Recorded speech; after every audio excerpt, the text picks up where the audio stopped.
Vamos para as informações. Olha, Léo Pereira com muita moral com Felipe Luiz, hein? Felipe Luiz, técnico do Flamengo, colocou Léo Pereira como o melhor zagueiro do Brasil atualmente. As palavras de Felipe Luiz sobre o defensor. Hoje, por exemplo, o melhor para mim, o melhor zagueiro do Brasil até agora foi o Léo Pereira. Ficou fora, os outros dois jogaram muito. Então, para mim, é isso. É ter um elenco completo, equilibrado, para eu poder depois escolher as peças e a equipe ser forte, independentemente das peças que faltem. O Felipe Luiz falou isso após o jogo contra a LDU, na entrevista coletiva, elogiando demais o Léo Pereira. E por que eu estou trazendo isso?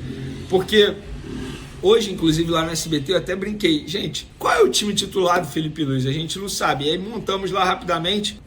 Será que o Danilo entra? Eu acho que a zaga titular hoje ele é o Ortiz e Léo Pereira. Respeito demais, o Danilo joga muita bola, mas por meritocracia, Léo Ortiz e Léo Pereira têm que ser mantidos no time titular. O que vocês acham? Que o Danilo tem que entrar no time titular? E se sim, no lugar de quem? Comente aí. Vamos agora falar de uma notícia ruim, na verdade uma atualização ruim. Os pais de Bruno Henrique investigados naquela situação envolvendo o cartão amarelo. Os pais de Bruno Henrique do Flamengo são suspeitos de envolvimento e suposta manipulação de resultado em jogo do clube. Segundo a Polícia Federal, a mãe do atacante afirmou ao filho mais velho, Vander, que conseguiu depositar dinheiro em uma casa de apostas antes da partida contra o Santos, em 31 de outubro de 2023. A Polícia Federal indiciou Bruno Henrique e outras 10 pessoas por possível participação no fraude. O jogador recebeu cartão amarelo no jogo investigado, que levantou suspeitos sobre apostas direcionadas à punição. Tá aí, ó. Parece que até os pais estão sendo investigados. Parece não, os pais estão sendo investigados, a mãe do jogador. Enfim, torcer para que não seja nada, que não demore muito, porque eu acho que isso aí está afetando sim o desempenho de Bruno Henrique em campo. Eu me coloco no lugar dele. Gente, não tem como a pessoa dormir bem, a pessoa não pensar nisso. Você aí do outro lado, eu tenho certeza que você já passou por problemas bem menores que esse. Em determinado momento, o seu desempenho nos estudos caiu, na sua vida profissional caiu, ou até mesmo a sua relação interpessoal com alguém ficou estremecida porque você ficou estressado ou estressada. Você é ser humano, você não é uma máquina. E o Bruno Henrique, embora ele pareça uma máquina em alguns momentos, mas ele é ser humano também. Faz parte. Eu acho que precisa ter um trabalho muito forte da equipe de psicologia do Flamengo para tentar amenizar os problemas mentais. Quando eu falo mental, é psicológico do Bruno Henrique, obviamente, né? Vamos agora falar de um dos assuntos principais do vídeo. Segundo o site Coluna do Fla, o Wolverhampton sonda Everton Araújo para a janela de transferência no meio do ano. O clube inglês observa o volante de 22 anos após entender que a saída de João Gomes é iminente. A sondagem começou com a chegada de Vitor Pereira, que indicou alguns nomes para a diretoria no início desse ano. Everton trabalhou com o português no início de 2023, quando fazia alguns treinos junto ao elenco profissional do Flamengo. Naquele período, o garoto chamou a atenção do treinador. Agora, após ganhar experiência a partir de 2024, com Tite e Felipe Luiz, o volante entra na mira do Wolverhampton para ser um possível substituto de João Gomes. O Wolves iniciou as buscas por mais um volante após João Gomes despertar interesse de Liverpool, Arsenal e Manchester United, que planejam investidas pelo ex-volante do Flamengo também na janela no meio do ano. Atlético de Madrid, Borussia Dortmund e Bayer Leverkusen também já sondaram Everton Araújo ao longo de 2024. Cara, eu vou ser bem sincero, se chegar uma proposta, vende, porque eu acho que o Everton Araújo não vai conseguir entregar mais do que ele vem entregando nos últimos jogos. E agora, Jorginho, gente. Será que essa novela, enfim, vai chegar ao fim?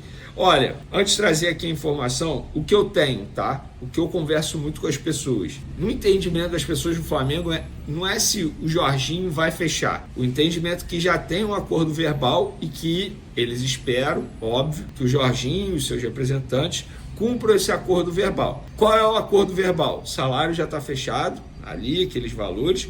3 anos de contrato, começando no meio de 2025, ou seja, indo até o meio de 2028. Esse é o acordo verbal. E hoje, segundo informações do paparazzo rubro-negro, João Santos, empresário de Jorginho, e André Bertan, diretor do Arsenal, se reuniram na Inglaterra e deixaram encaminhada a rescisão do jogador com o clube inglês ao final da temporada europeia. Com isso, Jorginho fica livre para poder assinar com o Flamengo. Atualmente, o volante está se recuperando de um problema na costela.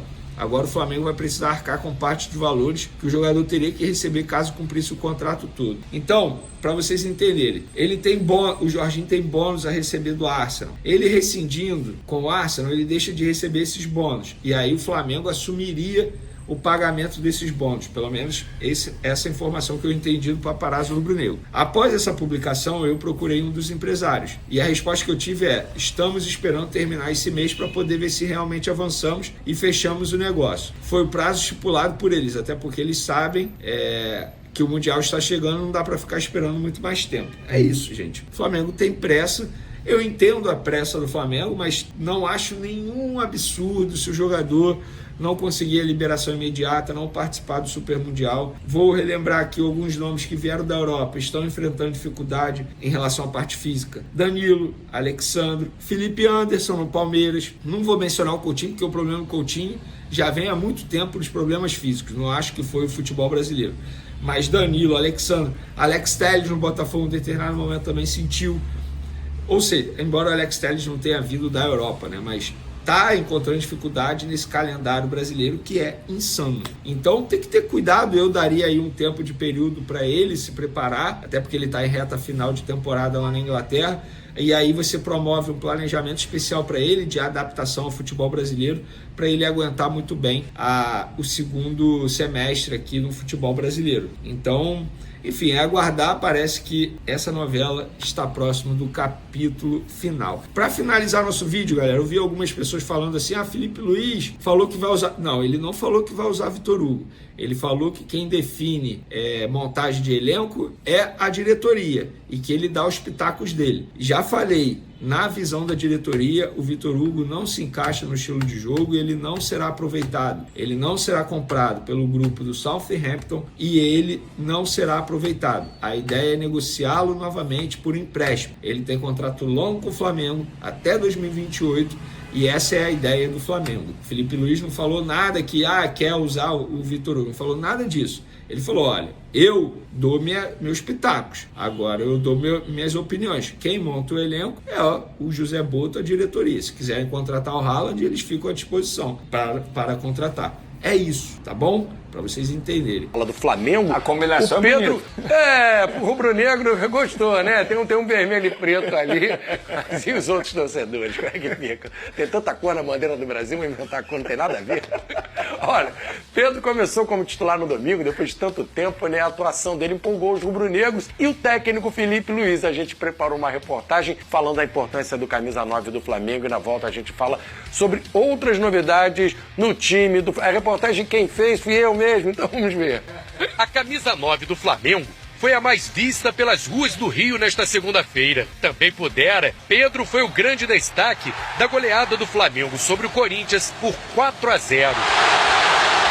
O homem voltou com força. Ele tem muita criatividade nos lances dele, o Flamengo estava precisando muito sim de um centroavante como ele. Esse gesto também voltou à moda. É como Pedro comemora os gols dele. O atacante retornou ao time titular 8 meses depois da grave lesão no joelho.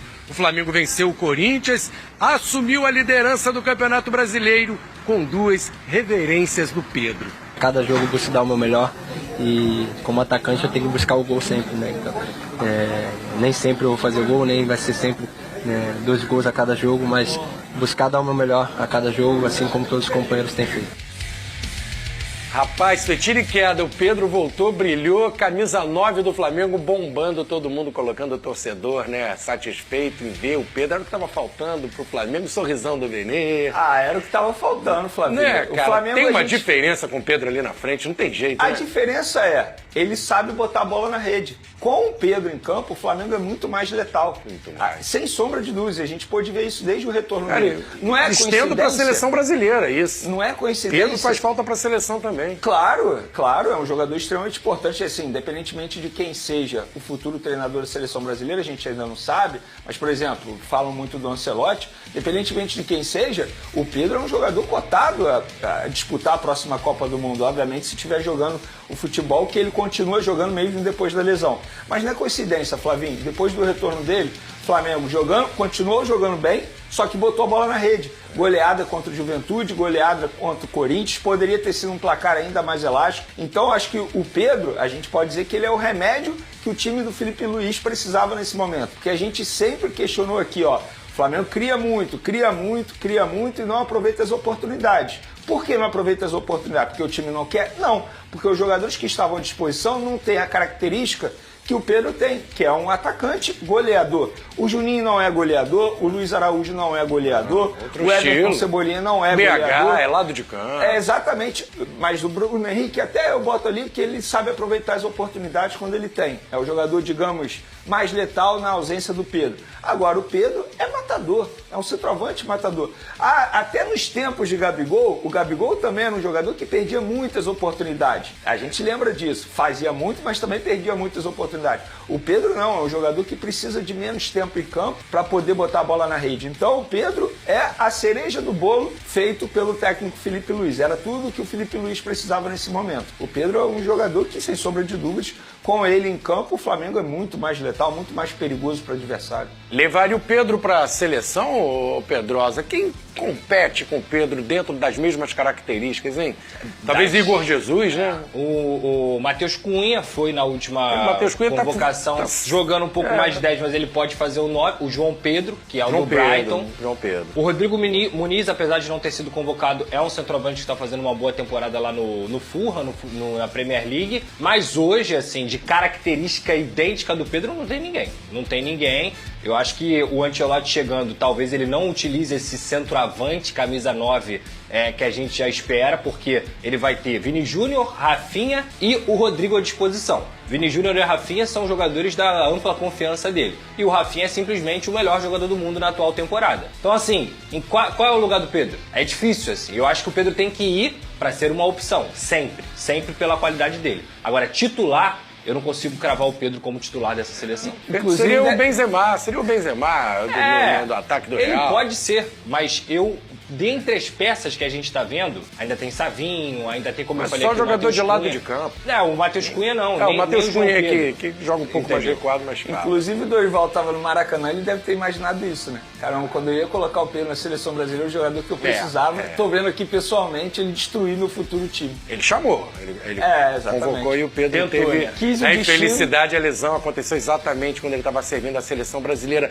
Vê, como é que tá a situação do Jorginho? Vai rescindir com o Arsenal? Ele chega antes do Super Mundial, depois? Como é que tá? Vamos lá, recentemente o empresário do jogador se reuniu com o Arsenal para debater essa rescisão de contrato, que o Jorginho tem valores a receber do clube inglês, e a resposta que o Flamengo teve, o feedback que o Flamengo teve é que a reunião foi extremamente positiva para ter a rescisão de contrato e com isso ele ficar livre e fechar com o Flamengo e ficar à disposição já para o Super Mundial. Repito o que eu falei aqui na semana passada. Pelo que eu estou entendendo de panorama nos bastidores, não é nem se o Jorginho será contratado, porque o Flamengo está muito otimista para ele chegar. É se ele vem antes do Super Mundial. E essa última reunião do jogador com os empresários, juntamente com o Arsenal, foi extremamente positiva, pelo menos foi o que foi passado para o Flamengo. Então o Flamengo está muito confiante para que ele possa rescindir um contrato, porque o contrato dele vai até o dia 31 de junho. E o Super Mundial começa antes. Ou seja, ele teria que rescindir, ficar livre e assinar com o Flamengo, naquela janela ali aberta antes do Super Mundial. E o Flamengo está muito otimista, recebeu uma informação positiva dos representantes do atleta para ter essa rescisão de contrato e assim ele ficar livre e assinar com o Flamengo um vínculo válido por 3 temporadas, ou seja, até o meio de 2020. Tá encaixadinho? O quê? Jogaria na do De La Cruz ali? Não, olha só, gente. Você perguntou o Pedrosa, mas eu vou responder. Hoje ele é reserva. O Pulgar e o De La Cruz estão jogando muita bola.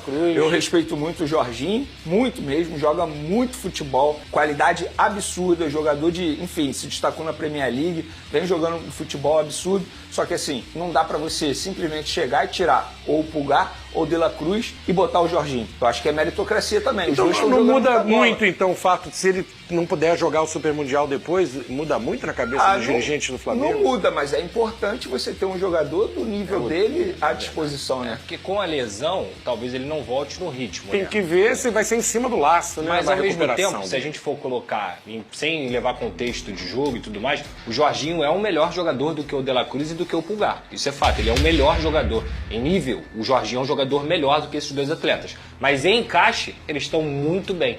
Então hoje eu não vejo o Jorginho sendo titular. Eu posso pegar um exemplo justamente no próprio elenco do Flamengo? Vamos lá, o que o Pedrosa acabou de falar. Eu vejo o Danilo muito melhor que o Léo Pereira, por exemplo, de futebol. Só que hoje o Danilo é reserva. Por quê? Léo Ortiz e Léo Pereira se encaixaram muito bem. É uma sintonia absurda. Inclusive, repito, para mim hoje é a melhor dupla de zaga do futebol brasileiro. Como é que você vai simplesmente tirar o Léo Pereira ou o Léo Ortiz para colocar o Danilo? E assim, o Danilo joga muita bola. Tanto é que quando ele está em campo, você vê a qualidade dele. Só que não dá para você simplesmente tirar um jogador e botar outro assim. E a meritocracia? E o que eles estão apresentando em campo, você não vai levar em consideração. E assim, o Jorginho vai chegar justamente no melhor momento do De La Cruz com a camisa do Flamengo. Agora que e sobre o Pulgar, assim, é chovendo sequência. molhado. Elogiar o Pulgar aqui, vem jogando muita bola, é o melhor momento do Pulgar também no Flamengo. Então não dá para você simplesmente tirar um jogador. Eu acho que a boa notícia é, você tem um jogador à disposição no banco de reservas de alto nível, do mesmo padrão. Tem previsão da volta dele, do retorno, se ele vai demorar muito tempo para ficar apto para jogar? Segundo o empresário, ele já voltou a treinar, questão de preparação física e tal, assim. Pro Flamengo isso não muda muito. Na verdade, eu acho que pro Flamengo é até bom, Flavinho, porque se ele ficar muito tempo ausente com a camisa do Arsenal, isso facilita a vida do Flamengo e também do jogador para conseguir a rescisão de contrato. Porque a diretoria do Arsenal pode pensar, por que eu vou manter um jogador que não pode entrar em campo? Então, assim, é melhor eu diminuir meu custo, meu gasto. Eu tô aqui pensando como dirigente, isso não é uma informação, mas pensando como dirigente, eu pensaria dessa maneira, é melhor rescindir logo com um jogador que, não vai ficar à disposição, não pode entrar em campo, ele quer ser feliz no Flamengo, então rescinde e vai ser feliz no Flamengo. Eu pensaria desse jeito se eu fosse dirigente do clube inglês, obviamente. Então, eu acho que, pensando desse jeito, é até melhor para o Flamengo essa lesão ter acontecido, não é uma lesão grave, obviamente. Pra facilitar a saída, facilita, né? Porque se ele tivesse à disposição jogando futebol, se eu fosse dirigente do Arsenal, não iria liberar, tendo em vista que é um jogador importante para ele. Ele vinha sendo utilizado lá, mesmo o banco entrava. Sim, é porque lá é normal isso, né? Esse rodízio no time.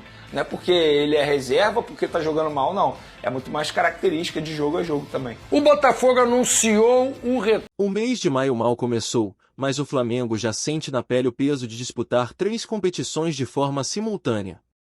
Com o Brasileirão pegando fogo, a Libertadores exigindo o máximo e agora estreia na Copa do Brasil batendo a porta, o clube entra em modo estratégico. A estreia será contra o Botafogo da Paraíba, na próxima quinta-feira, e a comissão técnica, liderada por Felipe Luiz, já sinaliza mudanças no time titular.